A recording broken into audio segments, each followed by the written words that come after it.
Assalamualaikum warahmatullahi wabarakatuh. Saya Nur Basuki. Senang saya bisa berjumpa dengan rekan muda. Pada video sebelumnya, saya sudah menjelaskan tentang apa itu jabatan fungsional pengelola pengadaan barang atau jasa. Sekarang, saya akan menjelaskan apa yang kira-kira dikerjakan seorang pengelola pengadaan barang dan jasa. Apa saja tugas-tugasnya? Tonton terus video ini.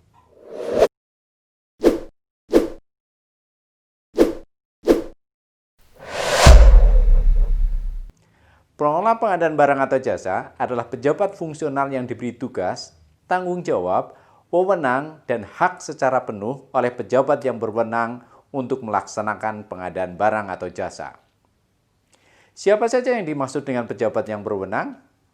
Mereka diantaranya adalah pengguna anggaran atau kuasa pengguna anggaran yang memiliki kewenangan untuk menetapkan pejabat yang membantunya dalam pengadaan barang atau jasa.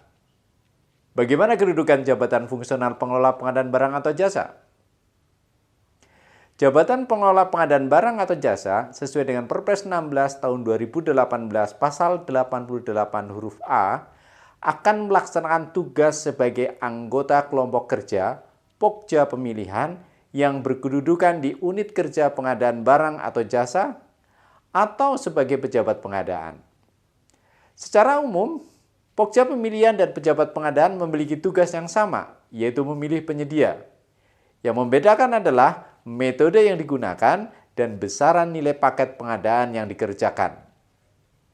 Pejabat pengadaan menggunakan metode pengadaan langsung, penunjukan langsung, dan e-purchasing. Batasan nilai paket paling banyak 200 juta rupiah untuk pengadaan barang atau pekerjaan konstruksi atau jasa lainnya, dan 100 juta rupiah untuk pengadaan jasa konsultansi. Sedangkan untuk Pokja pemilihan, mengerjakan pemilihan menggunakan metode seperti tender, tender cepat, penunjukan langsung, seleksi, atau e-purchasing dengan nilai paket pengadaan yang lebih besar. Untuk lebih memahami bagaimana Pokja pemilihan dan pejabat pengadaan bekerja, simak contoh-contoh soal berikut ini. Contoh soal pertama. Pada tender pekerjaan konstruksi dengan nilai paket 50 miliar rupiah, pelaku usaha yang merasa dirugikan dapat melakukan sanggah ke Pokja pemilihan. Selanjutnya, jika tidak puas terhadap jawaban sanggah oleh Pokja pemilihan, dapat mengajukan sanggah banding. Pelaku PPJ yang berwenang menjawab sanggah banding tersebut ialah A. Kuasa pengguna anggaran, B. Pokja pemilihan, C. Aparat pemeriksa internal pemerintah, APIP, D. Aparat penegak hukum, APH. Kata kunci dari soal ini adalah sanggah banding. Dari pilihan jawaban, kita diminta untuk memilih siapa yang berwenang atas sanggah banding. Kita tahu bahwa sanggah banding adalah bagian dari proses pemilihan penyedia.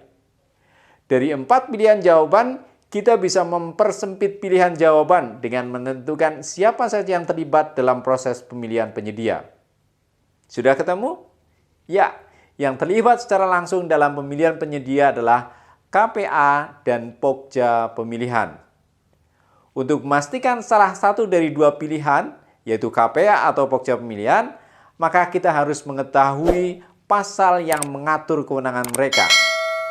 Pasal berapakah yang menjadi rujukan? Benar, pasal 10 untuk kewenangan KPA dan pasal 13 untuk kewenangan Pokja pemilihan. Setelah ini, rekan muda pasti bisa menentukan jawaban yang tepat.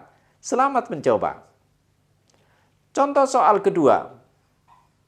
Seorang PPK terlibat adu argumentasi dengan unit kerja pengadaan barang atau jasa tentang konsolidasi paket-paket yang telah diterbitkan PPK sebanyak 5 paket. Dalam persiapan pemilihan penyedia, UKPBJ menggabungkan paket menjadi 3 paket. PPK kemudian menyampaikan tindakan UKPBJ ini kepada PA atau KPA sebagai pelanggaran terhadap Perpres nomor 16 tahun 2018 pasal 21. Pernyataan tepat atas keadaan tersebut adalah A. Konsolidasi hanya dapat dilakukan oleh PPK dalam tahap perencanaan dan persiapan. B. Konsolidasi hanya dapat dilakukan oleh UKBBJ pada saat persiapan. C. Konsolidasi hanya dapat dilakukan oleh PA atau KPA pada saat perencanaan. D. Konsolidasi dapat dilakukan oleh PA atau KPA atau PPK dan atau UKBBJ pada tahap perencanaan, persiapan, atau persiapan pemilihan penyedia. Kata kunci dari soal ini adalah konsolidasi. Apa itu konsolidasi? Konsolidasi artinya menggabungkan beberapa paket pengadaan barang atau jasa yang sejenis. Soal ini menanyakan siapa yang berwenang melakukan konsolidasi dan kapan waktunya. Untuk menjawab soal ini, rekan Muda tentukan dulu pasal yang sesuai. Sudah ketemu? Ya, pasal 21. Nah, setelah ini, rekan Muda tentu sudah bisa menemukan jawaban yang tepat. Selamat mencoba. Contoh soal ketiga. Pada tender pekerjaan konstruksi dengan nilai HPS 10 miliar rupiah, ada 3 penawaran yang masuk, yaitu PT A, PT B, dan PT C, di mana PT A merupakan penawar terendah dengan nilai penawaran terkoreksi 7 miliar 900 juta rupiah. Setelah dilakukan evaluasi administrasi, teknis, dan harga secara mendalam, PT A mampu melaksanakan pekerjaan. Jika ditetapkan sebagai pemenang, nilai jaminan pelaksanaan yang harus diserahkan oleh PT A sebesar A. 5% dari nilai penawaran, B. 5% dari nilai total HPS, C. 5% dari nilai kontrak, D. 5% dari nilai HPS. Kata kunci dari soal ini adalah jaminan pelaksanaan. Untuk mengetahui berapa nilai jaminan pelaksanaan yang harus diserahkan oleh penyedia, kita harus tahu pasal yang tepat. Pasal berapakah yang mengatur tentang jaminan pelaksanaan? Benar, pasal 33. Secara garis besar, dasar yang digunakan untuk menghitung nilai jaminan pelaksanaan adalah nilai harga perkiraan sendiri, HPS, atau nilai kontrak. Setelah ini, rekan Muda tentu sudah bisa memilih jawaban yang tepat.